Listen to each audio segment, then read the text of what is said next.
This is TJ Jones, the host of the State of the Saints podcast. And the State of the Saints podcast is brought to you by Manscaped.com. Over 2 million men worldwide choose Manscaped for all their below-the-waist needs. For those that love the Lawnmower 3.0, well, I got news for you. The Manscaped engineering team has confirmed that they have successfully created the Lawnmower 4.0. The Lawnmower 4.0 gives you the ability to turn the 4000K LED spotlight on and off when needed for a more precise shave. The new trimmer even allows you to customize your trim all through additional guards lengths, sizes 1 through 4. And looks-wise, it's sleek with a two-tone matte and gloss finish, even features a hot foil stamp, black chrome Manscaped logo. Show your more off loud and proud. Go to manscaped.com, use the promo code State of Saints, and you will save 20% off of the Lawnmower 4.0 as well as other Manscaped items. That's manscaped.com.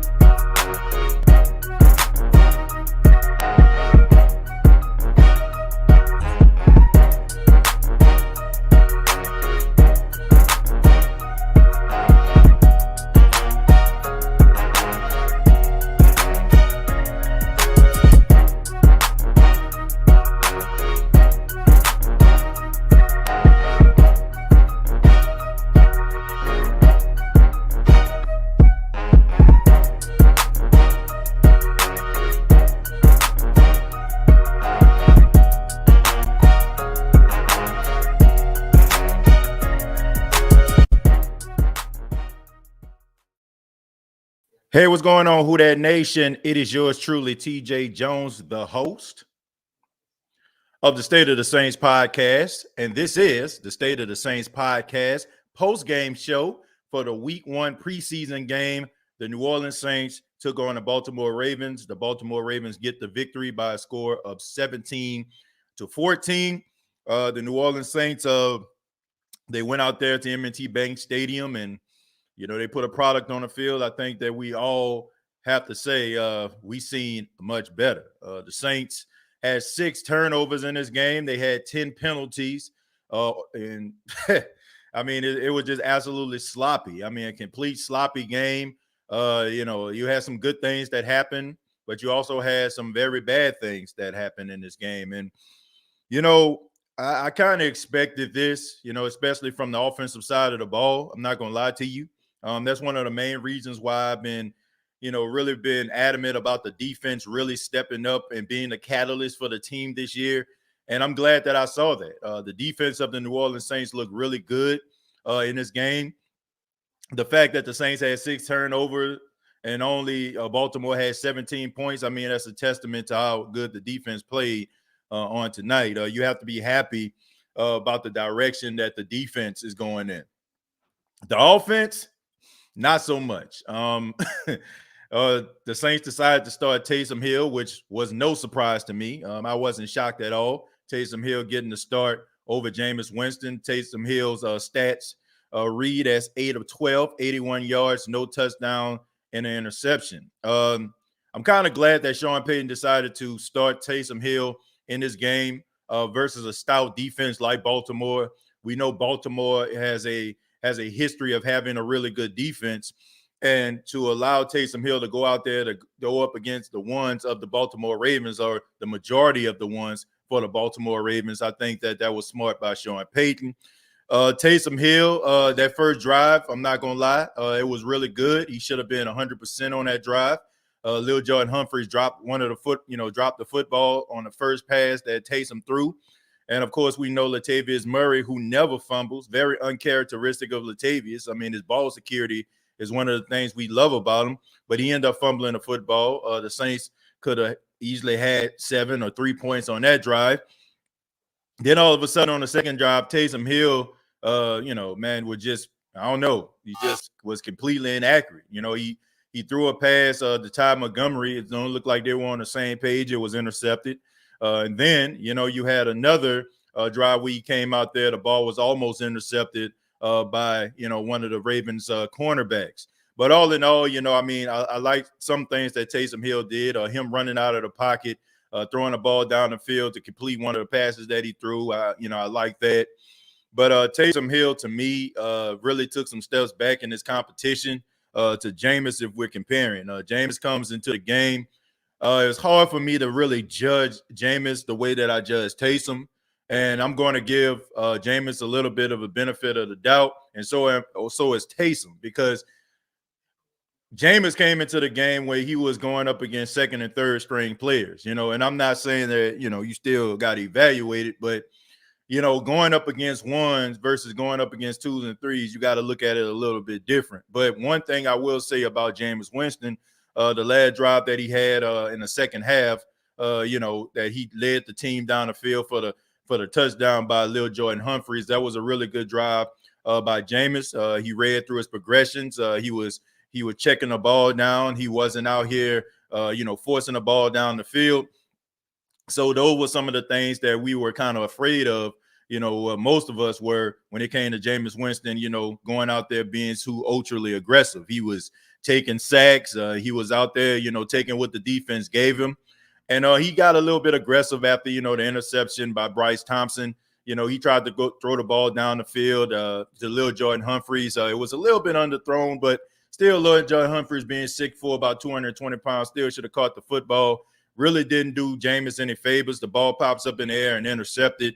It's not really on Jameis. It's more so on Lil Jordan not catching the ball. But, out of the two quarterbacks that we've been seeing compete, I got to say that Jameis Winston looked a little bit more poised in the pocket than that of a Taysom Hill.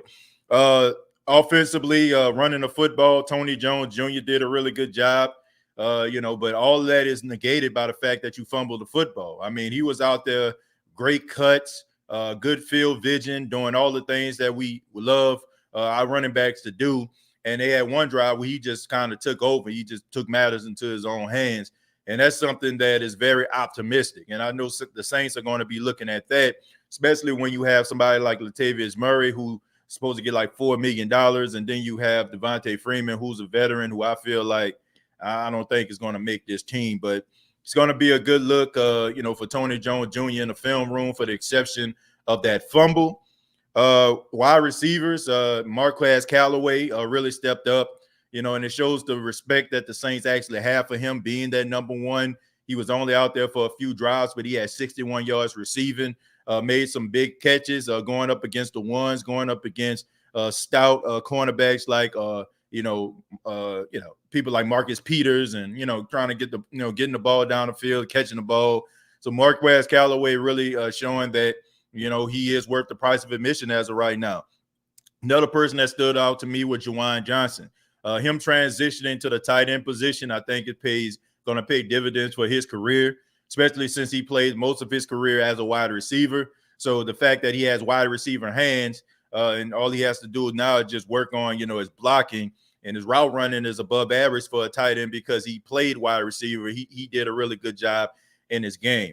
Ball security is key for the New Orleans Saints. They got to make sure that they hold on to the football. I would not want to be a running back in Metairie next week. That Sean Payton is definitely going to be putting, he's really going to really be driving it home when it comes to toting that mail. The interceptions, some of those passes that were thrown by the quarterbacks, Ian Book late in the fourth quarter when you had a 2-minute drill going, trying to force the ball to Quan Baker, getting intercepted by Sean Wade, wasn't a good throw. I mean, I don't know, man. It was just straight desperation for me. All in all, Ian Book did a really good job. He showed poise in the pocket. He was running for his life, which was expected when you have like third-string offensive linemen out there. So, the fact that he was doing, those screens really well. He had like really one good screen. I want to say it was to Tony Jones. He got the ball down the field for 30-plus yards. He showed a little bit, of time and, rolling out of the pocket, trying to find guys open, ate the sack when needed to. So those are the type of things that you like to see from a young quarterback. So Ian Book, for all things considered, I mean, he did an okay job. But the Saints are going to have to fix this situation with their offense. But I have to say, a guy that's been watching Saints football since I was 4 years old, I have to say the fact that the defense has stepped up when the offense needed them to, in order for the offense to try to find their identity, I think that as a Saints fan, you have to be optimistic. All I can say is, last thing before I go to the comments, thank God it was preseason. You have an opportunity to fix some of these issues, in order to make yourself better for the regular season. He had some offensive linemen that didn't play. Teron Armstead wasn't out there. Ryan Ramczyk didn't play. So, I mean, you didn't have your starting left tackle and right tackle out there. So I guess you can, trying to, give, Taysom a little bit of the benefit of the doubt with that. But at the same time, I mean, some of those passes that he threw, I was just wondering, like, what was he thinking on that? So, man, hopefully they can clean it up for the next game. Offense needs to step up, get the ball down the field, be a little bit more aggressive, and running backs need to hold on to the football. The player of the game, if I had to choose one on each side, linebacker Zach Bond would be for the defense, in my opinion. He was really all over the field, flying all over the field. He answered a lot of questions for those that were skeptical about him going into year two, wondering why didn't he take the field in his rookie season. I was actually one of those people, but I'm glad to see Zach Bond stepping up, flying all over the field. Paulson Adebo was another guy that I felt had a really good game. They were going to try to go after him due to the fact that he was a rookie. I tell people all the time that watch the State of the Saints podcast, Paulson Adebo was a third-round pick, but he has first-round talent. And it shows. He's a very smart, instinctive football player. I wrote this on Twitter. And I feel like when he gets more experience, he's going to be a really good cornerback in the league. I mean, I think he has to work on his tackling a little bit. He had one tackle. He could have knocked the guy back in the backfield. But his instincts are, above average for a guy that just got into the league. And his confidence level is high for a guy who just got to the NFL. So defensively, those are the two guys that I would pick for the player of the game. Offensively, for the exception of the fumble, I have to go with Tony Jones Jr. So let's go ahead and go to the comments. Then I'll open up the phone lines and see what you all have to say. Let's go with Q. Q says Juwan was acting a fool out there. He showed out tonight. I agree. Juwan Johnson really stepped up in his game, really paid dividends, and he's really starting to emerge, man, to be in that rotation, to be a part of that, that rotation that, that with the tight end. So, Adam Troutman is going to be the starter. That was a really good block that he threw in order for Tony Jones to get the touchdown, the first, the running touchdown. So it was really good to see. Dale says, I am so mad. I don't understand. I understand why you're mad, but at the same time, it's preseason. All these things can be corrected, and it's expected. I mean, this is a young football team. They're trying to start over, new positions for people, guys trying to get acclimated to the offense and familiarize themselves with the team. So you're going to see some mistakes, but there's no excuse for 6 turnovers. I have to agree with you on that one. I don't know what's going on with Freeman. Look, I mean, Father Time is undefeated. When you have a guy like Devontae Freeman, who had a lot of good years in Atlanta, he had a really good NFL career so far. But all those injuries, they have a way of catching up with you. And the fact that all those injuries he had to his hamstring and knee and leg, I think it's starting to catch up with him. And he doesn't look as explosive as he once did when we used to watch him play for the Atlanta Falcons, which is expected because if he was that explosive, he'll still be with the Falcons. But, I just think that he's going to be one of those guys that probably going to end up getting cut. We had a lot of penalties, and that's something that, is kind of a reflection of last year. Like you would think that they would try to clean some of those things up. But, the best thing about all of this and what I see it is I didn't see many pass interference calls. I think they had one on Prince Amukamara, but all in all, the technique of the cornerbacks out there and the safeties were really, really good. You didn't really see too many flags on that. It was mostly the Baltimore Ravens forcing the defensive line to jump off sides, which, you can tell the defensive line was chomping at the bit to try to get to the quarterback. They were trying to read his snap count. But shouts out to the Baltimore Ravens for doing an outstanding job with the cadence of the snap count to get these guys to jump off sides. we had way too many turnovers. Yeah, we definitely did. Freeman looked old. Yeah, he did in the game. Paulson Adebo was the only player that played well. I think you had some players that played really well. I think Paulson Adebo played well. I think David Ayamada played well. Zach Bond played well. You had some guys on defense that really did a good job. So I'm not going to say it was just Paulson Adebo alone. I've seen some guys out there on defense that made some plays. Put Velcro straps on the running back gloves. They need to do some stick them or something, man. I was wondering, did they have Orville Redenbacher movie theater butter popcorn out there or something? You know what I'm saying? I don't know if they had butter or what they had on their gloves, man. That ball was just all over the place, man. Defense did good, TJ. And, yeah, the defense really did do a good job. I'm not going to lie about that. I was impressed by the defense. Happy that the defense actually got, really stepped up in this game. As a fan of the New Orleans Saints that watched my fair share of disappointing defenses, I must say that it was good to see the defense step up while the offense try to figure it out. I'll be ripping them. Thank you very much for the $2. Says that lazy O-line ain't improved their fart game. Well, I just think that you had some guys that were out there that were backups. It just wasn't like your starting offensive line and what it's going to look like week one. So I think that had to play a role in the way that they actually played. But still, there's no excuse, for the most part. I mean, the first team offensive line, they look pretty good. On that first drive, the Saints should have scored. There's no doubt about that. They should have got 3 or 7, one or the other. I'm about to go ahead and open up the phone lines. Ask that everybody just be courteous of the next caller. Make sure you get your little spill in, and let's just go ahead and move on to the next individual. So let's just keep it in a timely manner. So I'm going to go ahead and put the link down in the chat. Feel free to chime in, and let's talk about this week 1 preseason game. How did Warner do tonight? Couldn't watch that game. P. Warner didn't play tonight. He had an injury earlier in the week. So the Saints, to be on the careful side, they decided to keep him out of the game. He didn't play. I wish both quarterbacks had a little bit more playing time today to give a fair evaluation. I don't. This is week 1 of preseason. So you're going to have like combined snaps, that you will be able to come up with a decisive decision going into week 1.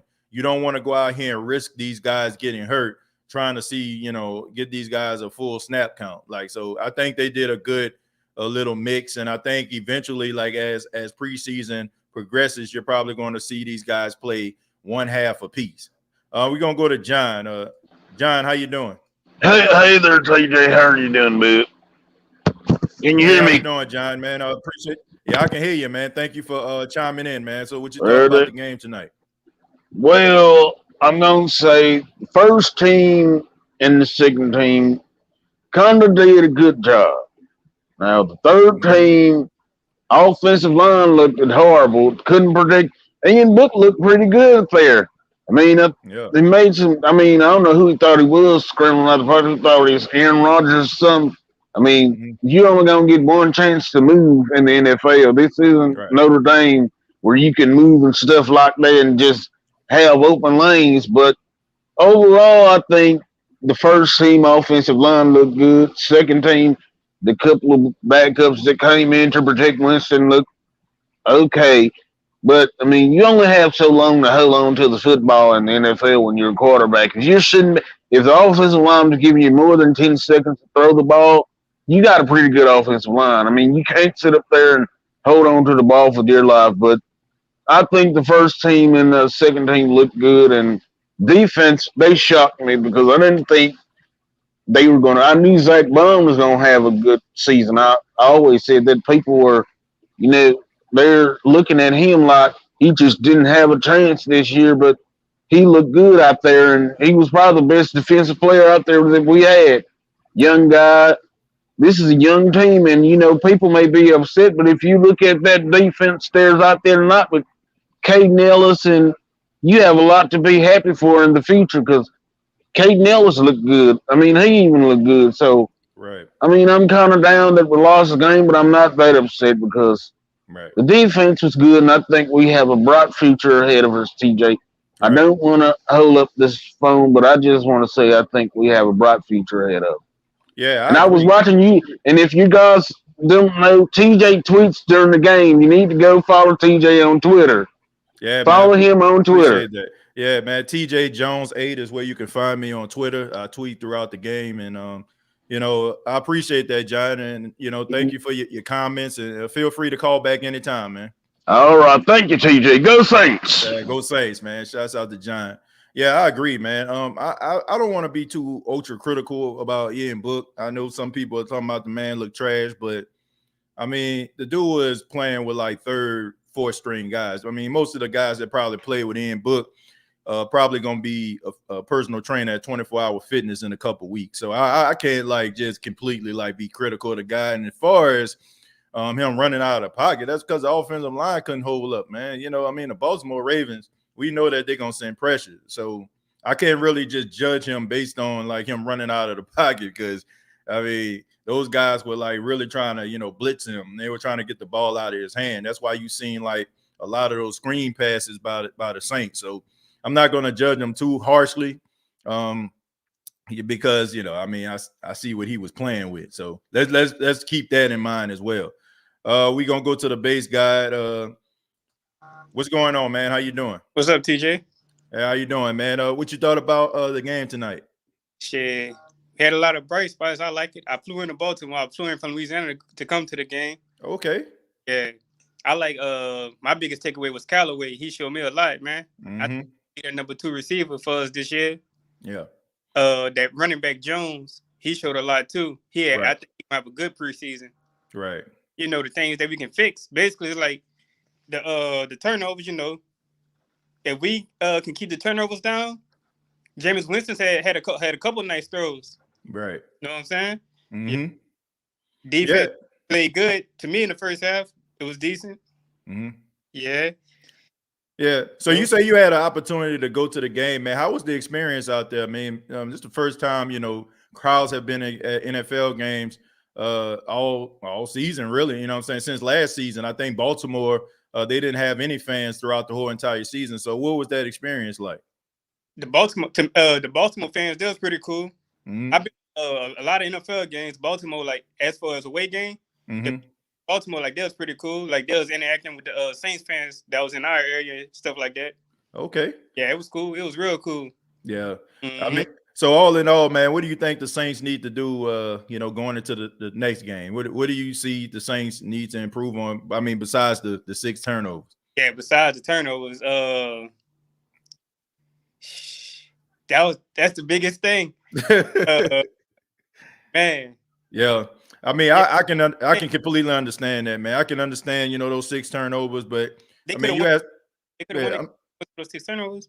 Yeah. Mm-hmm. I mean, obviously, man, like the fact that their game was even close and they had 6 turnovers, that's a testament to the defense, to be honest. That first drive, the very first drive of the game, when marching downfield, that was a costly turnover too. Yeah. Yeah. Mm-hmm. Yeah, I think that kind of set the tone for the game. And like ball security is very, very important, man. But I'm glad you had a great experience. And feel free to call back anytime, man. Appreciate you chiming in, man. Thank you. All right. Take it easy. Yeah, man. I mean, I know that was a great experience. I know a couple of people I seen that were following on Twitter was out there at the game.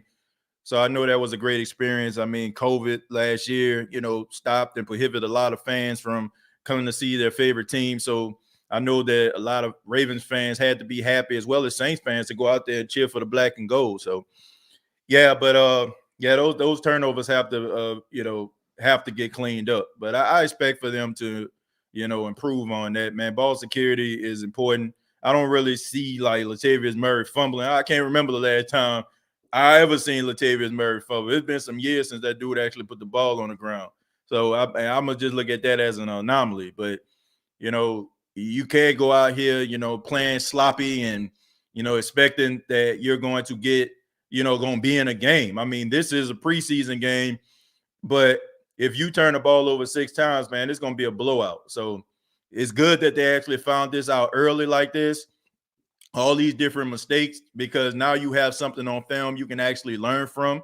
And also with the coaches, man, you're seeing a ball on the ground. there's different techniques that you can coach in order to not allow this type of stuff to happen on a consistent basis. We're going to go to Dr. Bill. Dr. Billy, what's going on? What's good, fam? What's good, man? Man, I'm doing okay. What you thought about the game? So a couple of quick points. Neither QB distinguished themselves for me. You know, that's still a race out there. Winston got some things to work on. Taysom got some things to work on. So anybody that think that they know who gonna win it out right now, it's still up in the air. Bond, I gotta eat crow on that one. Mm-hmm. I didn't think that he was gonna look that good this year, and he showed me something today. He showed me that he's been putting in work. Mm-hmm. You can see the pass rushing skills there. You can also see the coverage ability that he's put on too. So it's real big out there. I kind of got a different view of Paulson. Mm-hmm. I thought he was real physical on the line of scrimmage, but I thought he could look real slow getting his head around. His trail technique looked a little off to me. Mm-hmm. So he got some time right now. So, you know, I think he'll be good. We'll just have to see kind of how he looks going in. But surprisingly, Ken looked really good. Yeah. Ken looked really good. And I said earlier that when Rashad came on, I thought that was a person that would be able to fix Ken. Right. And be able to do that. So we'll see how that's going to work out. But, you know, out of the offense, you know, Callaway's a starter. Right. He's going to be a star. Mm-hmm. And to be honest, even if this season is a wash, which I don't want it to be, but if it is, come next year, Callaway and Michael Thomas together are going to be a nice 1-2 punch to have out there for any quarterback that we got. Yeah.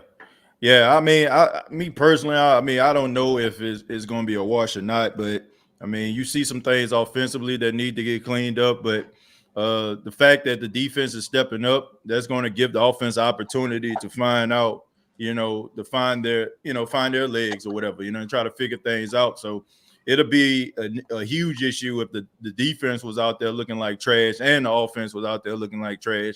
But at least that you have like a different side of the football to be able to combat some of the shortcomings of whatever, of the offense. So I think that's a plus. But I mean, it's going to come with time, man, chemistry and everything like that. And a lot of these guys are young, probably was nervous, going out there playing for the first time. I mean, it is the NFL. This is something that you waited for your entire life. And finally, you're playing on a big stage. So, I mean, you're going to have some nerves out there. So, I mean, but we also got to remember, too, that this is technically some of these guys' first time playing in front of crowds. Yeah. We haven't had a preseason in 2 years. Right. So a lot of these guys have never had the opportunity or chance to play in actual front of NFL fans. So, it's going to take some time to get everything. So, but I do like the way the defense looked. This is the first time that I can honestly say that the defense has been stout. Right. Stout. We're stout on all three levels. So it's going to be nice to see how that holds up and whether the offense can come into its own and figure that out too. Yeah. Yeah, and it's going to be interesting to see, man. I'm just glad that we got this first game out of the way. It wasn't the best game by any standards, but at least you have some negativity on film that you can actually clean up this early and not just waiting till the middle of the season when you have a game like this and you're trying to scrap, put things together in order for you to try to figure out a game plan. But thank you so much, man. Appreciate the call. Call back anytime.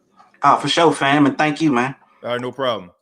Yeah, I mean, when you have all these type of mistakes, there's some things that you can clean up, and guys know that there's some things that they have to pay attention to. When you have, guys that are out there, being extremely accurate, not really turning the ball over, sometimes they can get a little arrogant, like their ego can, play a huge role. Oh, I don't fumble, what I'm saying? I don't throw turnovers, so now that you got this type of stuff on film, you can actually kind of focus in and kind of work on like some of the little things that you need to work on in order for you to work with ball security and not jumping off sides. And, that is very, very important. Okay. It's very important to do.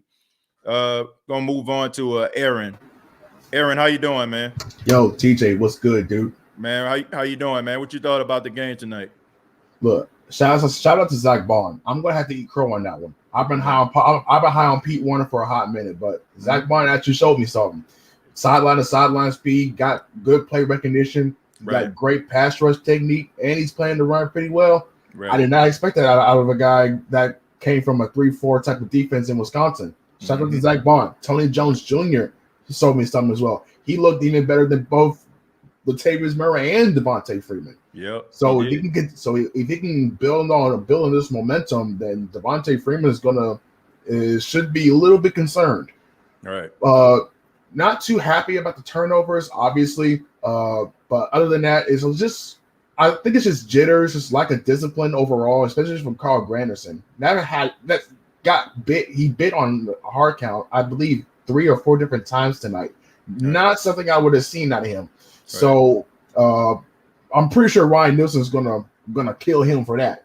And I'm pretty sure Sean Payton's gonna kill the running back room for the 3 fumbles they caused. Right. As far as a quarterback battle is concerned, I'm not giving my opinion on that just yet. I want to see what Jameis Winston looks like with the ones next week, because we all know they're gonna swap on the next Monday night game. So once we have film of both quarterbacks working with the ones, then we can do a whole sit down and compare notes and so on and so forth. Because right now, even if it's looking like he's got 7 out of 12, 96 yards, a touchdown, and an interception.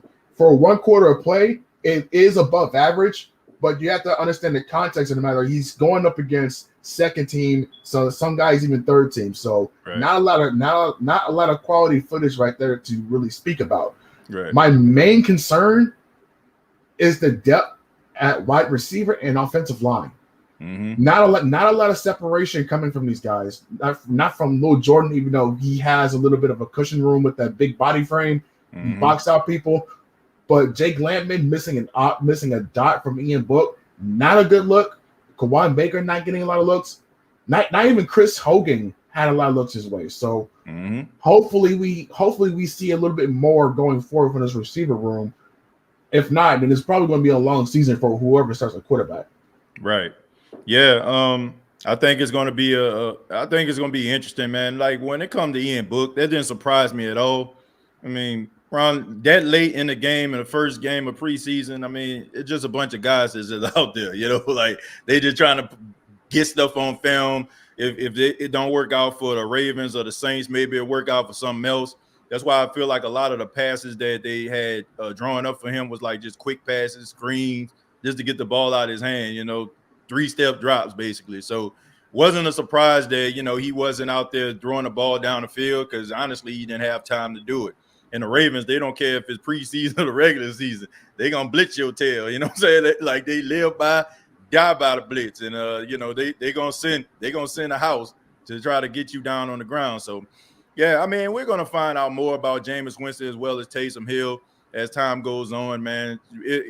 I don't think that anybody should say, Jameis, won a quarterback battle, or Taysom won a quarterback battle. Because, I mean, it's still a lot of games that need to be played. You still got a couple, more preseason games, so we'll see, man. But Aaron, thank you so much for your comments. And Black and Gold Breakdown podcast available on YouTube right now. Make sure that y'all subscribe to the YouTube channel, BNG Breakdown Podcast. Y'all check him out, man. He does a really good job over there. Aaron, thank you so much, man. Always, CJ. Who that to you, brother? Yeah, who that? Yeah, man. Shouts out to Aaron. Black and Gold Breakdown Podcast, BNG Breakdown Podcast. Y'all make sure y'all subscribe to his channel. We're going to go to Chosen, but let me go ahead and read a couple of comments that are here. Slim South says, Adebo showed me something. I think he will grow in the process. Yeah, I mean, I've said this since I've seen this dude do one interview. I said, man, he's a really smart, well put together football player. The way that he can just dissect offenses and defensive packages and all that kind of stuff. I said, this dude is going to be a really good football player. And, I mean, the fact that, he went to Stanford didn't hurt either, and he does have that big frame. I mean, he looked like he belonged out there. He has a grown man body. Usually like when you see guys come from college to the pros, they look a little smaller than most guys, but he looks like a really big physical cornerback. Like he's been in the league about 3 or 4 years. And you can tell like the moment isn't too big for him. And that's what you want to see, man, because I feel like the Saints drafting him, they want him to emerge to be that guy opposite of Marshawn Lattimore. And if he continues to play the way that he did on tonight, you might see him, starting week 1. And I wouldn't be mad at that because I think that he's going to have to be, baptized by fire, so to speak. I know there's going to be a lot of passes that are going to be thrown his way in the regular season because teams are going to want to try to go up against Marshawn Lattimore. And if you had to pick your poison, you're going to go with that rookie versus that fifth-year guy who is arguably one of the best corners in the game. But the more that he plays, the smarter he's going to become, the more instinctive he's going to become.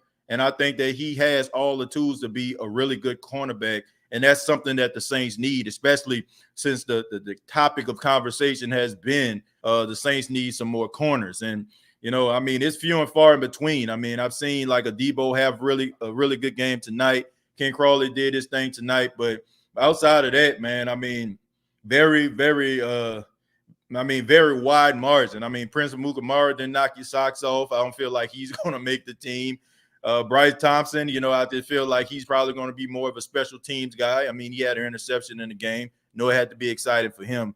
But there's still like a huge hole that is missing in a cornerback room. But if Paulson or Debo can step up, it'll make things much easier for the Saints, and they don't have to go out here to just try to desperately find somebody. They'll know that he can be that guy opposite of Marshawn Lattimore.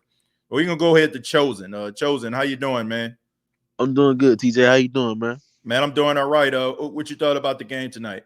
Oh, yeah, man. Well, a few quick points, man. I just want to say shout out to Callaway. He did his thing. He was cooking against those, all-pro corners. He held his own. Right. And shout out to Tony Jones Jr. He did his own. Definitely made a case to be a solid number 3 or number 2. I hope Sean Payton, I hope he makes the team and Sean Payton drops some plays for him. I feel like he can be a good service to Alvin Kamara. I would love to see what him and Alvin Kamara could do at the same time on the field and the type of playmaking and separation they could open up. But mostly, man, I just want to talk about, I wanted to win, but I want to talk about the loss as a whole. I'm sorry about that. No, that's all right, man. But I want to talk about the loss as a whole. I think it's a humbling experience. Kind of glad it happened. Let these young guys know, look, ain't nothing going to be given to you. So you got to go get it. Losing a close one like that is kind of close to heartbreaking, but you know what I'm saying? You need this type of feeling right now so you can know what you need to do. You know what I'm saying? It kind of puts you in a humbling situation. Don't get ahead of yourself.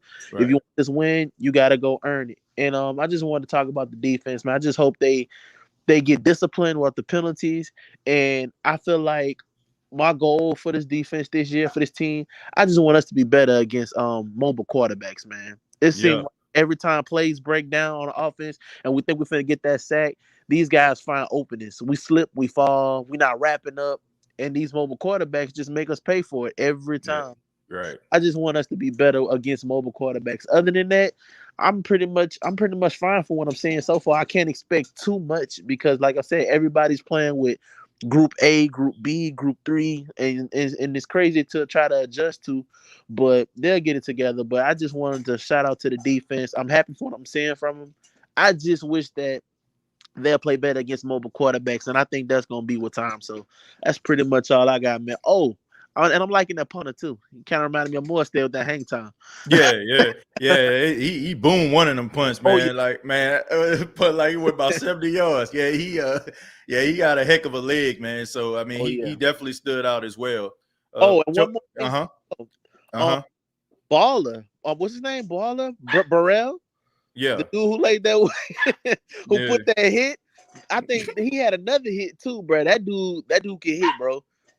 They need to keep him and let him play special teams and just let him boom, bro. But I like Burrell. I like that dude. That dude can hit, bro. And like I say, Kate Ellis and Bond, bro. They looking like a little 2.0s of Quan and Demario Davis out there together. They was all over the ball. They was all over the play. They all was working together, and the Debo too. So shout out to the defense, man. That's pretty much all I got, man.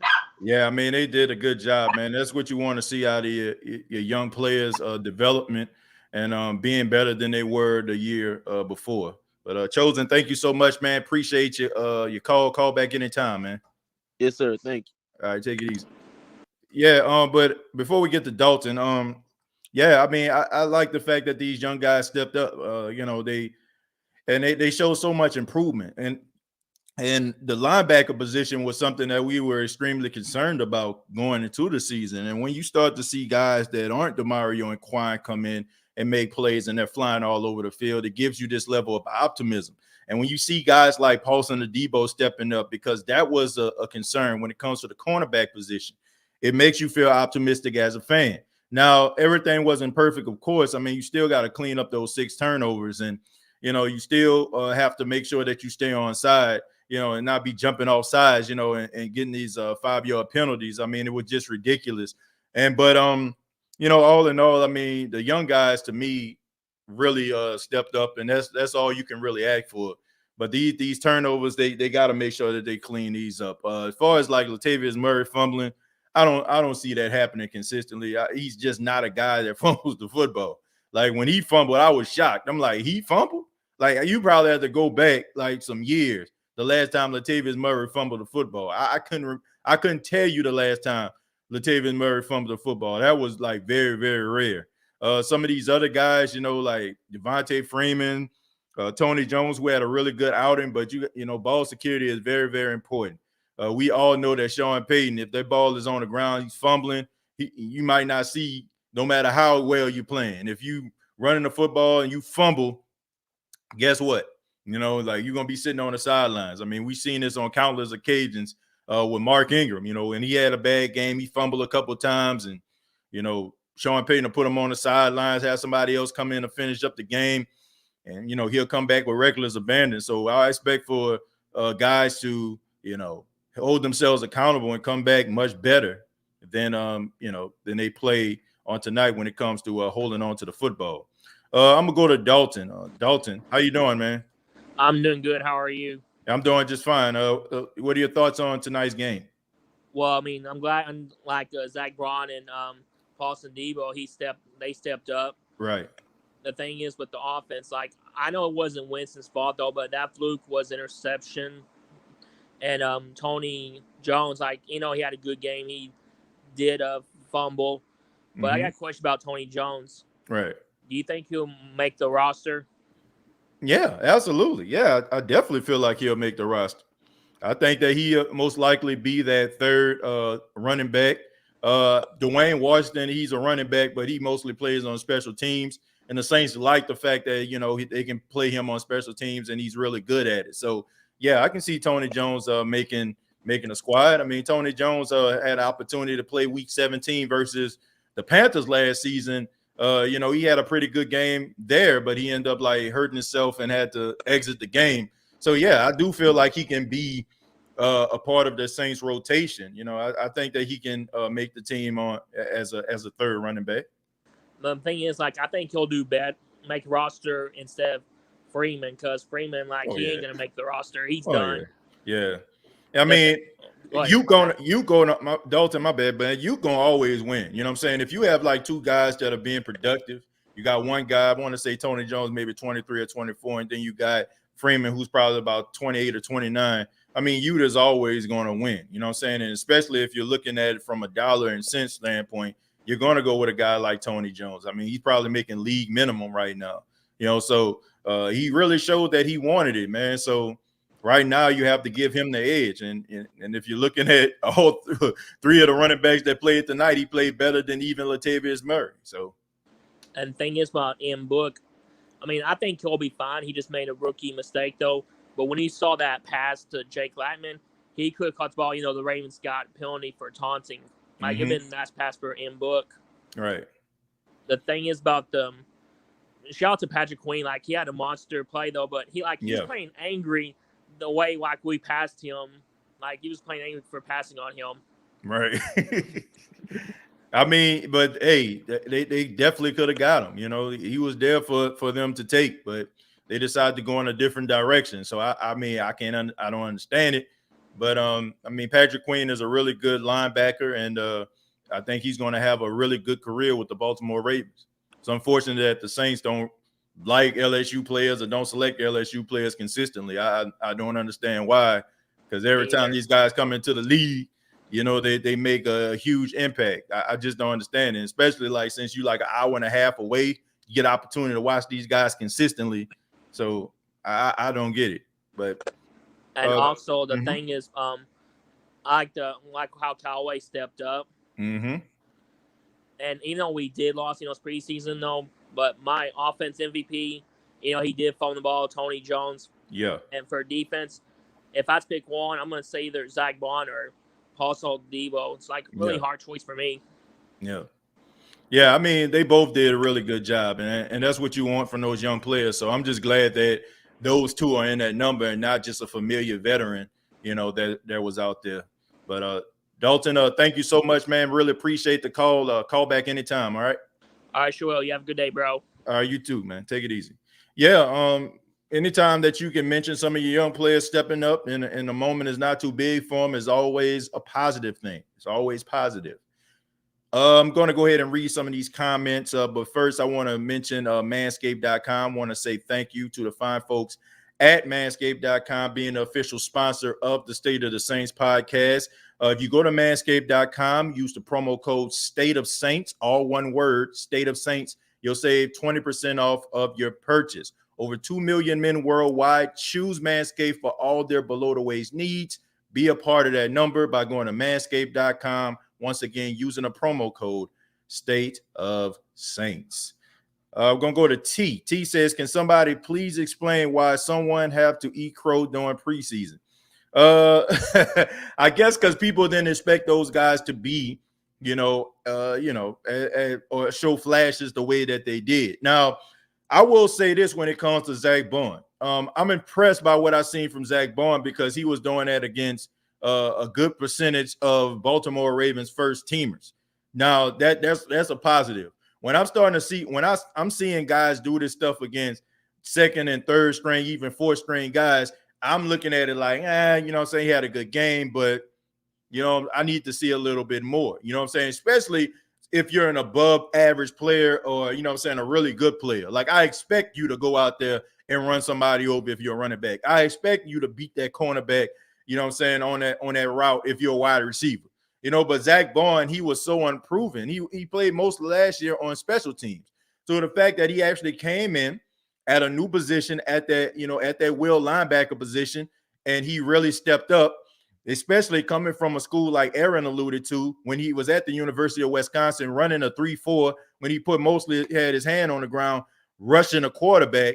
It really shows you the development of Zach Bond. So a lot of people, when they say they're eating crow, they probably are looking at it from an expectation standpoint. They probably didn't have any expectations for Zach Bond or thought that he would actually make any plays. They probably thought that he probably would be on special teams or, probably be on that side of the ball and maybe come in sporadically, maybe in a NASCAR package. But the fact that he was playing sideline to sidelines against a stout team and is known for having a really good offensive line and running the football, you have to say that you have to be impressed, regardless to if the Baltimore Ravens didn't have the entire offense together at that particular time. It still was pretty impressive for a second-year guy. Anthony says Winston looked like he was running the Saints offense. Taysom looked like he was running a stripped-down version. Well, look, I think that both guys made some good plays. I'm not going to lie about that. Taysom, first drive, the first 15 plays were really, really good. The first 15, I'm pretty sure that was scripted to open up the game. He did a really good job. Now, a lot of people would say that the first 15 plays, in order to set the tone of the game, because they're scripted, they're going to make the quarterback look pretty good. And then as the game starts to get underway, then all of a sudden, that's when the quarterback has to go out here and start executing in a certain way. But Taysom Hill first drive was good. He was supposed to be perfect on that drive. And honestly, they were supposed to score. They're supposed to get some points on that drive. Second drive, not so much. Okay. I seen one pass when he scrambled out of the pocket, threw the ball down the field. That was a good play. I want to say that was still on the first drive. But he was supposed to have 2 interceptions, man. And he threw that ball behind Ty Montgomery. Now, I'm pretty sure he expected Ty Montgomery to stop. Ty Montgomery expected for him to keep going, and Taysom throwing the ball while he was in stride. Miscommunication ended up being an interception, but it was bad on both parties. They were supposed to be on the same page. And then there was an interception that was thrown that was supposed to be picked, but it was dropped. Okay, it was a good play by Callaway knocking the ball away. Besides that, it probably would have been another interception for Taysom Hill. Jameis Winston came in. You had guys like that were rotating. He was playing with second and third string guys. He still was able to get the ball down the field. You have to be impressed with some of the arm strength that he showed, like especially like throwing a ball like in the middle of the field, and also getting that drive together for that touchdown with Lil Jordan Humphreys. So both guys did some things that were really well. I still feel like you still got to see a little bit more. I want to see Jameis play week 2 of preseason to start, because I think that they're probably going to allow him to play a little bit longer with more starters, and also the opponent is going to probably keep their starters out there a little bit longer for conditioning purposes. So you're probably going to get a larger sample size of what Jameis can do with the first team. Taysom, I'm glad that he got opportunity to start in this game, to be honest with you, going up against a stout defense like Baltimore. So it shows you the type of, stuff that he's going to have to go up against. You're not going to find a better defense than the Baltimore Ravens consistently. So, I mean, you got a nice little sample size of what's in store if you go up against a stout defense. And I have to say, man, some of the decisions that Taysom made, I have to say are kind of questionable, but he did make some good plays as well. I hope Winston starts week 1. Well, I mean, there's plenty more time for us to figure it out. Williams H. Edwards Jr. says, only time will tell. The only thing about Coach Payton, you can never tell what he's going to do. That's from Kirkland talking to Will. Yeah, you never know what he's going to do. I just think that he's giving these guys the opportunity to, go out there and execute. All quarterbacks threw an interception. So if you're doing it based on turnovers, all of them had a turnover. Now you can evaluate the turnovers if you want to look at like all 3 of those turnovers. And I'm not saying this to try to sound biased. You have to say that Jameis' interception was like the only interception that shouldn't have been. Lil Jordan Humphreys, you 6'4", 225 pounds. And the guy that you was going up against, I want to believe he was about 5'11". So, man, you got, a little bit of a few inches on this guy. You were supposed to catch that ball. And I don't know about Lil Jordan Humphreys, I think the Saints really want him to be a part of that rotation, and they've given him opportunities. So that first pass that Taysom threw to him, that was supposed to be a first down. He dropped that. Then Jameis throws the ball down the field. I understand that he kind of underthrew it, but once again, you're 6'4". Come on, man. You got to come down with that football.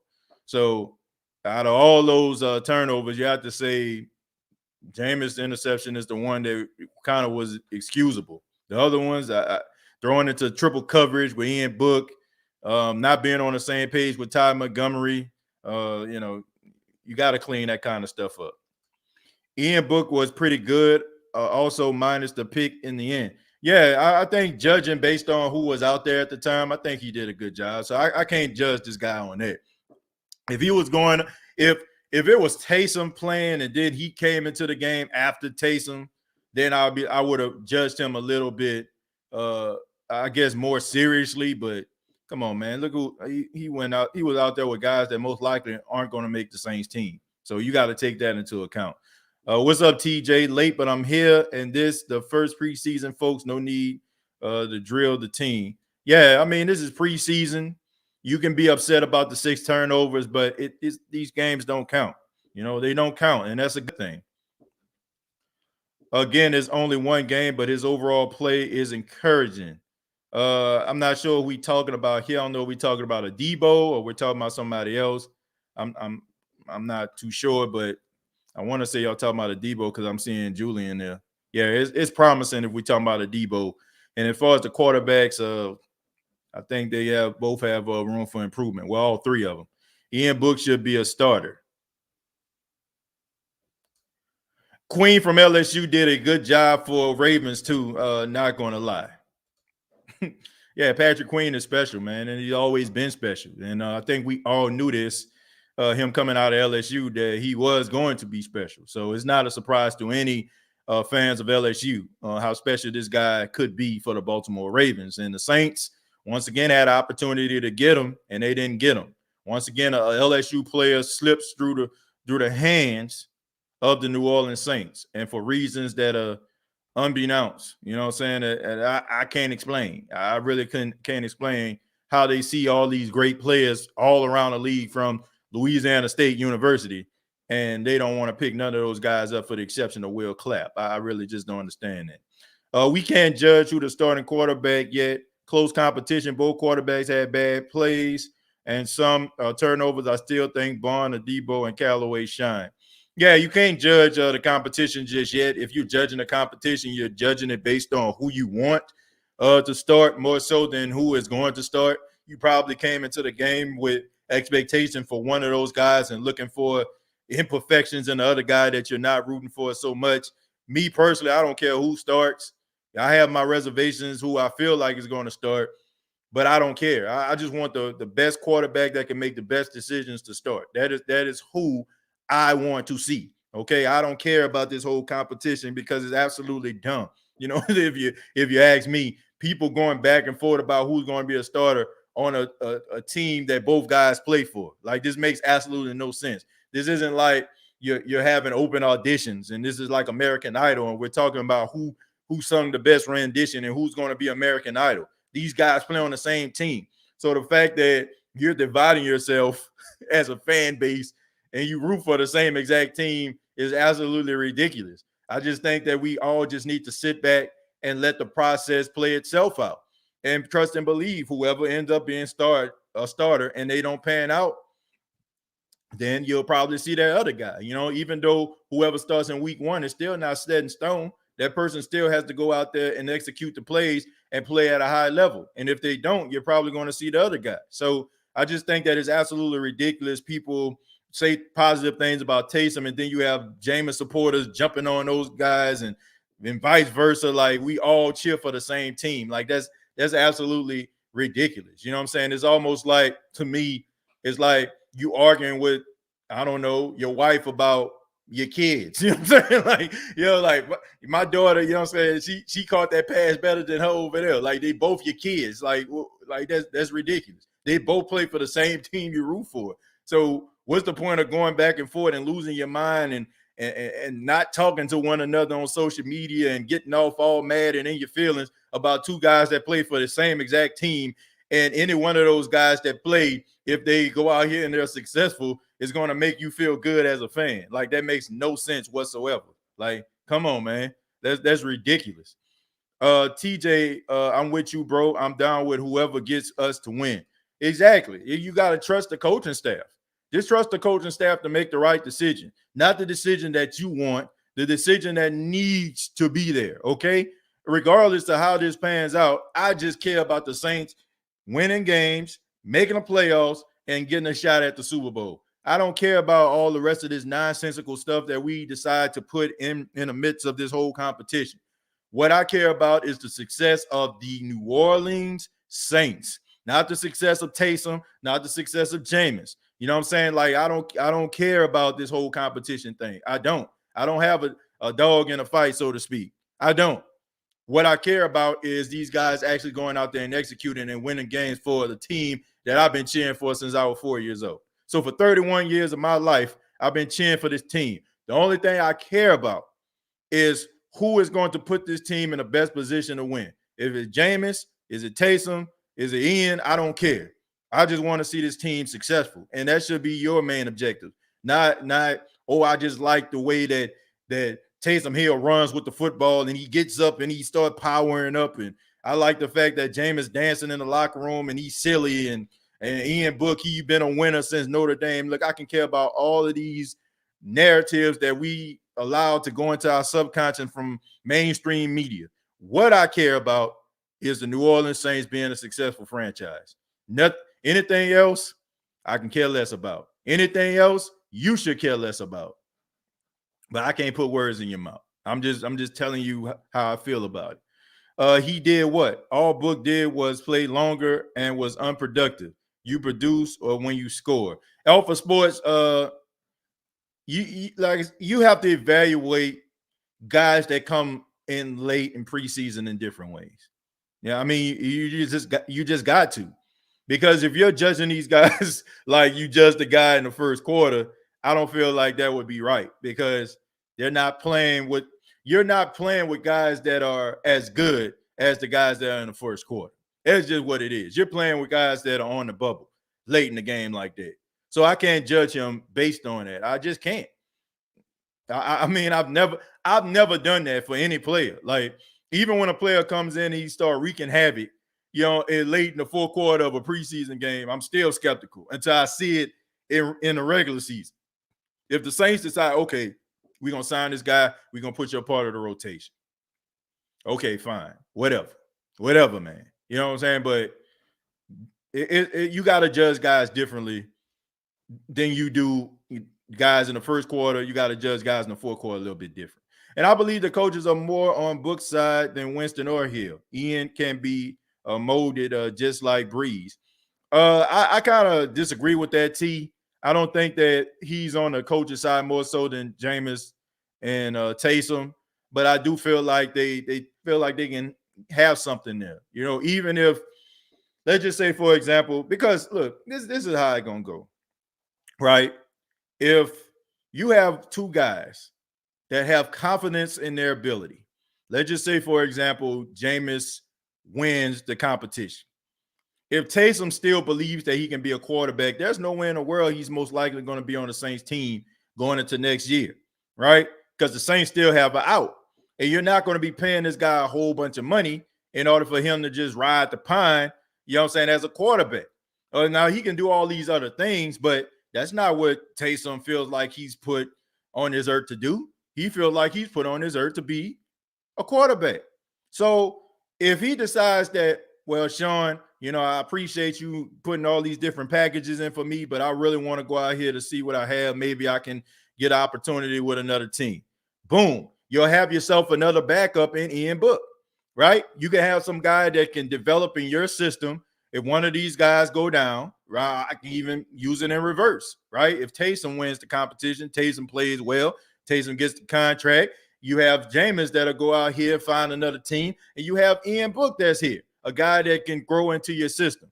And if a guy like Taysom Hill gets hurt, you have somebody else that can come in that can man and control the offense. So I think that the New Orleans Saints are looking at this guy as somebody that can come in and that can play. And you also have to look at it this way too, T. Him getting this playing time and his experience, there's a strong possibility that he can come into the game if somebody gets hurt. Because it's the same way when Drew got hurt against San Francisco. You had Drew Brees starting the game. You had Jameis as his backup because you didn't want to disrupt the schemes and the play calling that was designed for Taysom in order for you to be a part of that game. So, for example, if Jameis wins the competition, you most likely are still going to have Taysom doing that Swiss Army knife thing that he normally does. So you're going to have Ian Book most likely as the emergency backup quarterback that's going to come in. So all of these reps that he's getting right now, in my opinion, is going to help him just in case somebody goes down. For example, if Jameis gets hurt or something like that or nicked up, and you don't want to take away from the game plan that's designed for Taysom to be the Swiss Army knife, you'll probably see Ian Book come into the game. If I'm a Saints quarterback and I'm the third string quarterback, I'm pretty optimistic that I'm going to play. Like, you're not going to find that on any other team. If you're a third string quarterback on other teams, you'll never see the field. But there's a strong possibility that you can be a third string quarterback in the Saints offense and you can see the field. How many teams can say that? How many players can say that? Not many. So I think that it has a lot to do with them molding him, is because they know there's a possibility that he can play. And the more reps and the experience that he get, the better it will be in case they need him to come into the game during emergency situations. So he's winning right now. Ian Book is in the best position of his career. There's not many third string quarterbacks that can have a possibility of even thinking about sniffing the field. And he has that opportunity. So all of those reps that he's getting is not a surprise to me. All of those reps are going to help him in case he has to come into the game during emergencies. Sam says the Saints defense may not look as great if Jackson is playing for the Ravens either. Yeah, you know what I'm saying? Like the Saints struggle. And I want to say Chosen said this, and this is a good point. The Saints do struggle against elusive quarterbacks. And you would think that they wouldn't due to the fact that you had Cam Newton in the division all those years. Now, I understand Lamar Jackson is a completely different beast, but Lamar Jackson didn't play tonight. Huntley did.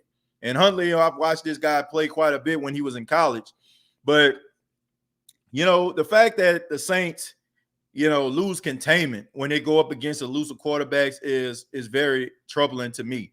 And when you have guys that can escape outside the pocket, you know what I'm saying, you find yourself like being susceptible to get beat. And I've seen this constantly. So I feel like the Saints need to work on that. Now, I have to look at the Saints schedule once again.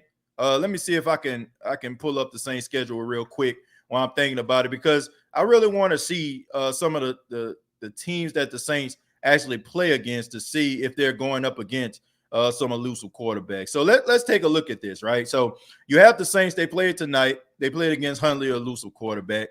Jacksonville Jaguars, I wouldn't say missed you or Trevor Lawrence is elusive, even though Trevor Lawrence can run. They played the Cardinals, which is like the third game. So most likely you're probably not going to see Kyler Murray because they're going to be getting ready for week one. So you're probably going to see a little bit of a dress rehearsal game against the Jaguars. So you're not going to see too much elusive running.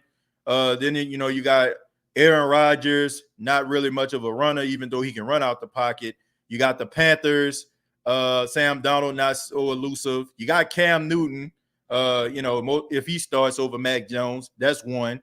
Daniel Jones can run, but he's not trying to run. So I'm looking at some of these games. You got Russell Wilson in the Seahawks. He can run. You got Jalen Hurts in November. He can run. You got Josh Allen. He can run. So the Saints have a few teams, but not too many that gives you that type of, that fear that a guy like Lamar Jackson can give you or Kyler Murray can give you. So fortunately for them, they're not going to see too many elusive quarterbacks, especially in the playoffs or, like in the regular season. And that's why you're a podcaster. Thanks, TJ. Yeah, T, look, I appreciate that comment, and you made a good point, and that's understandable. It's completely understandable that, you feel that way because third-string quarterbacks aren't used to getting that much attention. But in the Saints offense, you have to, if you're a third-string quarterback, you have a strong possibility of playing. Because if Taysom is your starting quarterback, Taysom has a history of being injured. When Taysom played those 4 games, we got to remember, in the divisional round of the playoffs, Taysom didn't play. He had that knee injury, that he was dealing with when he was a starter. He was playing, but it still was bothering him. And then he couldn't play in the divisional round. And then Jameis, hey, man, you never know. One hit, you can go down. So if I'm hoping that none of this is the case, but you have to be ready if you are the third string quarterback of the New Orleans Saints, because the third string is a second string in the Saints offense if Jameis is the starter. I think he'll play with the ones and then take advantage of an open area in the middle when they stack the box. Jameis Winston took advantage of it, and just him being on the field helped the run game. Yeah, I think it does. The fact that you have to respect Jameis Winston arm strength. It's not like how it was when Drew was here. You can stack the box. And honestly, you can do the same thing for Taysom because people don't respect Taysom arm strength either. They seen them passes, man. They seen those punts that he was throwing last season. No disrespect to Taysom, but that's what they look like. And those teams saw that. And if I am a coach and I'm evaluating who I'm going to stack the box against, it definitely wouldn't be Jameis because Jameis can throw the ball over my head. So you have to be able to respect the fact that he can do those things. So it's going to open up wide lanes. That is why I feel like somebody like Alvin Kamara is probably going to have one of his best seasons as a runner, because it's not like teams can stack the box like they did with Drew anymore.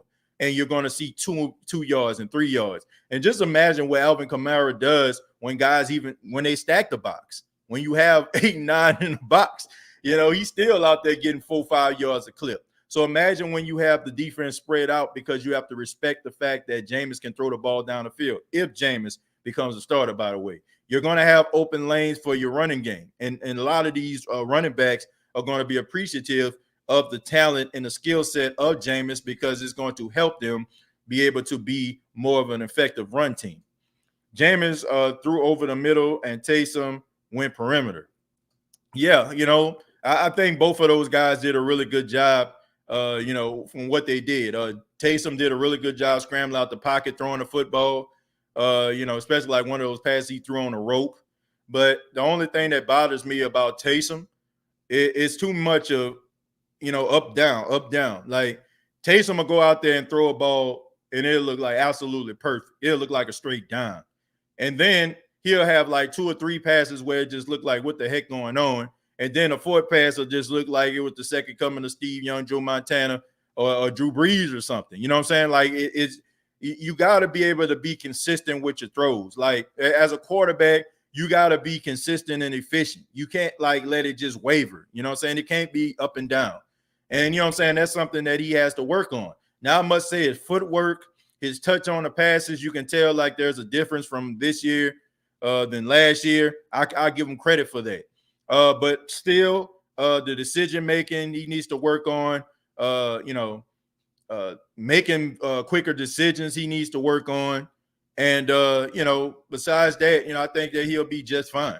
I think that I think sometimes that Taysom gets in his own head too much, and he tries to do the right thing, you know what I'm saying, instead of like trusting himself at times, and I think that's probably separating him from, really taking that extra step. I like Taysom, but he's more like a Tim Tebow type of player. I think that he's more of a better passer than Tim Tebow was.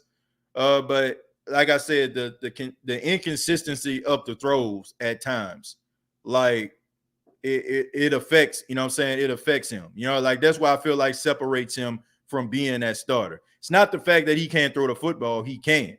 It's not the fact that he can't be accurate because he can. It just comes and it goes, and it comes and it goes, and it's like it's crazy because Taysom will have a wide open guy, right? And the guy have to reach behind him, you know what I'm saying, in order to catch a pass, right? But then he'll have like a receiver, like, you know what I'm saying, like in a tight window, and he'll jam the ball through it. It's like so weird, but you got to be consistent more time than not.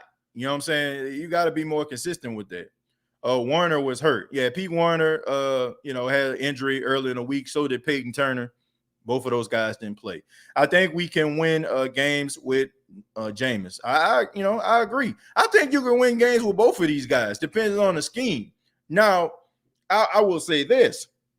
I feel like, and I'm not being, and I promise you, I'm not trying to be biased here.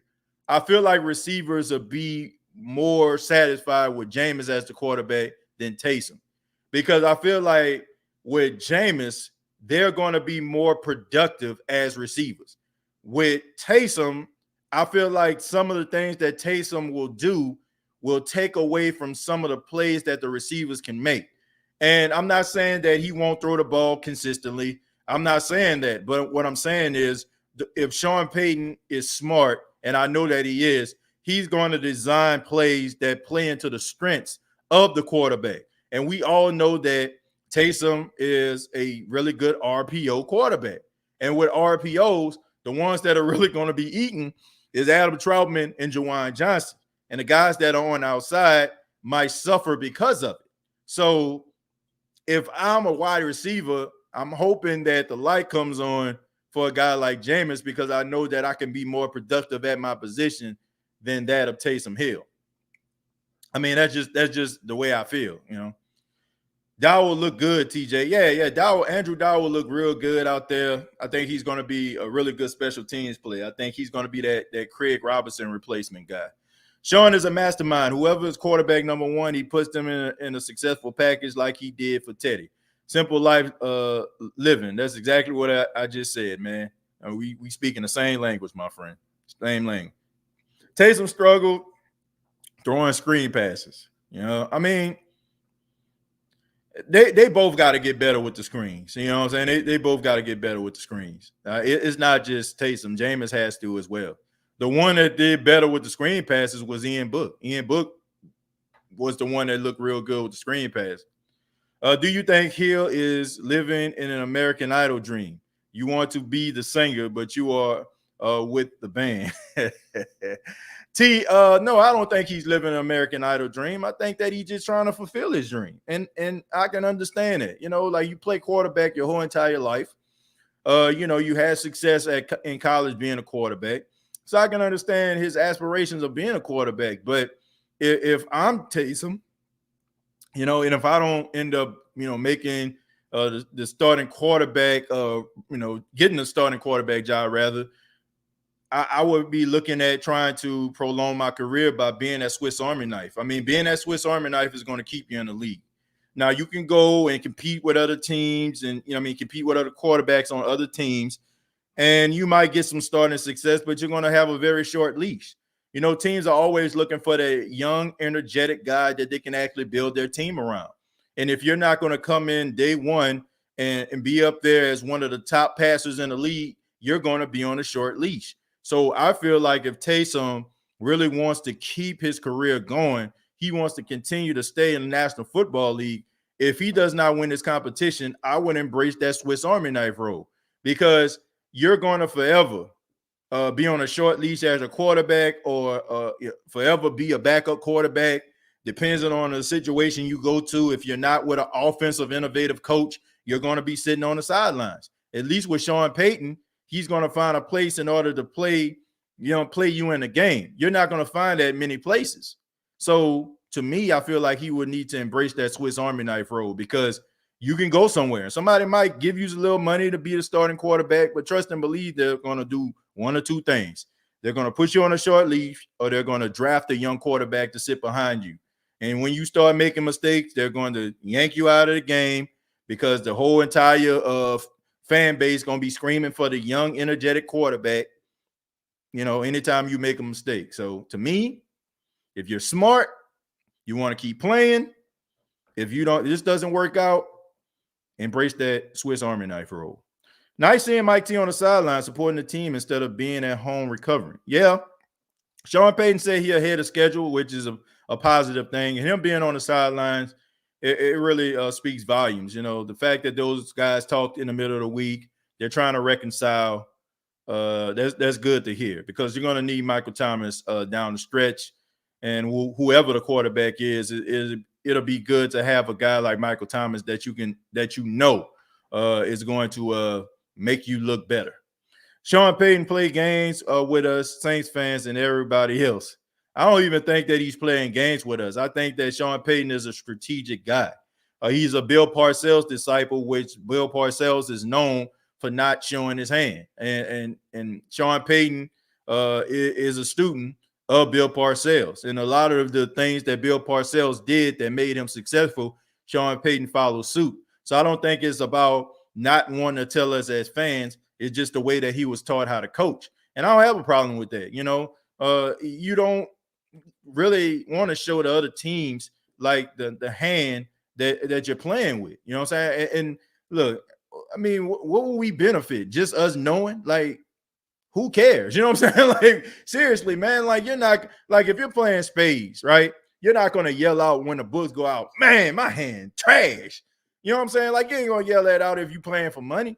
You know what I'm saying? You're going to be bluffing like a mug. Yeah, let them find out. You know what I'm saying? Like, I don't know how many, you know what I'm saying, man, I might have a hand that trash, but my partner that I'm playing with, you know what I'm saying, might be able to, you know what I'm saying, run Boston up in this thing. You know what I'm saying? So all I'm saying is this, man, like, you don't show anybody your hand. I mean, football is a strategic game. And, you know, I can care less that the Saints are not a TMZ type team. I don't want them to be that. I don't want them to be like the Dallas Cowboys. They got a story after story every single day. Like, I understand it can become frustrating as a fan because you want to know what's going on with the team, but you're not going to die. You know what I'm saying? If you don't know what's going on, you know, allow you to find out on Saturday night or Sunday. It's not going to hurt us. You know, I just think that it just the way that things are now, we just want to know, you know, we just want to know. Ivan says, "Were you crying?" No, I wasn't crying. You probably seen me putting eye drops in. My eyes were kind of dry earlier, you know what I'm saying? So probably at the beginning of the show, I put the eye drops in just before the show started. So it's probably why my eyes, it seemed like I was crying. But nah, I was putting these eye drops in right here. Let's see. What do you think about our team on the field against Baltimore? It's two terrible and awful game with key plays for New Orleans Saints, but it's preseason straight up. Look, it was preseason. It was the first game of preseason, first game against the opponent. You know what I'm saying? That's not your teammate. So 6 turnovers. Those are things that you can clean up. All I can say is the moral of the story is I'm glad it's preseason. Take a few more, and then we're going to go ahead and get up out of here. Thank y'all so much for checking out the post-game show. Anthony says, gonna suck to be a running back quarterback next week. Yeah, but you got that stuff on tape. You can clean it up. That's the best part. Sean is going to keep it vanilla as possible to the first game of the season. Yeah, man, look, this is about simplistic concepts. Can you go out there and just run these simple plays that we put out here? You ain't about to go out here and put no trick plays together in no preseason. Like it's so watered down and vanilla. You got some teams that are blitz, but sometimes other teams get mad that a team is blitzing. I know y'all remember a couple years ago, I want to say when Greg Williams was the defensive coordinator and you had Jim Harbaugh, who was the head coach of the 49ers, and he was blitzing the 49ers left and right that whole entire game. Jim Harbaugh was upset. So teams like, dialing up the blitz and sending all these exotic packages in preseason, you rarely ever see that kind of stuff. It is very simplistic preseason. They want to see if you can execute very simple plays. So, you ain't about to just see no end arounds and, no flea flickers and all that kind of stuff there. You probably see that in the regular season, but not during preseason. Dude looked just like he did coming out that gauntlet. Who do you think is a value quarterback for the regular season? As of right now, I mean, I really don't know. I picked at the beginning. I feel like Jameis was going to be the starter, but it's too close to call right here. It's too close to call. I mean, I don't think any guy just stood out there and just separated themselves tonight. I mean, there were some highs and lows from both guys, from all three quarterbacks, if you want to be honest. But if you want to judge based on the worst turnover or who had the least blamable turnover, you have to say it was Jameis. I mean, Lil Jordan should have caught the ball, but I mean, I don't feel like any guy separated himself. I mean, okay, and even if they separated themselves, Jameis probably took like a little bit of a lead because of that drive. That was an impressive drive that he put together late in the second quarter.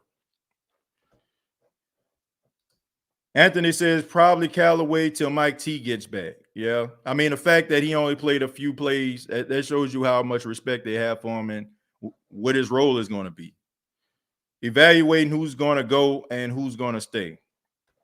As of right now, there's two guys to me that stand out like an ingrown toenail, and that is Devontae Freeman and Prince Amukamara. Those are the two guys that I'm looking at like, I don't know. Those guys might get cut. Lampman is also another guy who I feel like going to get cut. Don't feel like Lil Jordan Humphrey is going to get cut. He had up and down game, but I don't feel like he's going to get cut. I think the Saints like him a lot for his blocking ability and for him to be running out there with the ones, and they expect some big things from him. But those are the two guys that stand out to me. And it's sad those guys are veteran, but you can tell, man, that their best days are behind them. Their best days are behind them, both of them. Outside of Callaway, I didn't see much separation from our wide receivers. But we'll see. We'll see down the line. I'm gonna go back to these stats, folks. I mean, you had some guys that did some things. You had Juwan Johnson, 2 catches, 71 yards. Callaway, 3 catches, 61 yards. Tony Jones, 5 catches, 38 yards. Then you had Eastside Winston had a catch for 35 yards. Lil Jordan had 3 catches, 29 yards and a touchdown. Ty McDermott, 2, 27. Quan Baker, 2 for 19. Latavius, 1 catch, 11. Chris Hogan, 1 for 5. Freeman, 3 catches, 4 yards. Garrett Griffin, 1 catch, 3 yards. So, I mean, you had a couple guys that's out there that made some big plays, but in between, I mean, the Saints did a really good job with these guys' reps, man. I'm not seeing too many guys that were out there too much. Tony Jones had 5 catches, but there was a lot of check downs right there. Eastside Winston, you know what I'm saying, that it had a big catch. And also, Lil Jordan Humphreys made a couple of tough catches. So it wasn't like, these guys like really just stood out. I mean, I just feel like the Saints did a good job with the reps of these wide receivers. So, I mean, you'll probably see down the line. I mean, the Baltimore Ravens have a really good defense, folks. They have a really good defense, and regardless to who's out there, you know what I'm saying, their defensive coordinator does an outstanding job. And the way that they actually play in the secondary is no surprise to me. I mean, this would happen in a regular season, preseason, whatever season, you know what I'm saying, postseason. It don't matter. I mean, the Ravens, they have a way of neutralizing your passing game. You know what I'm saying? They're very hard to run against. You have to play very smart in order for you to knock off the Baltimore Ravens. And luckily for us, we don't play them very much because Sean Payton's record against the Ravens is absolutely god-awful. I think he only beat them like one time in his entire career as a Saints coach. So rather preseason, regular season, but it's week 1. And finally, we'll end it with Damian says either Taysom steps his game up or Jameis just isn't that far off from Taysom. But 2 games to go, we will see. Don't know if it's a good thing or a bad thing. Damian, I feel like if you're going to look at it next week, right? Because it's going to be flip-flop, okay? You're going to have Jameis come in and start with the ones, and then you're going to have Taysom come in. So I say judge those guys. Wait till next week when Jameis runs with the ones and you see him running with the ones, okay? Then you can judge accordingly because him coming in the second quarter, you got a bunch of guys, second, third string guys. So even though he had that impressive drive and you have to give him credit for that, I would like to see it with the first team, the guys that are probably going to be on the field. You're probably going to see Alvin Kamara next week. You're probably going to see Teron Armstead and Ramczyk next week.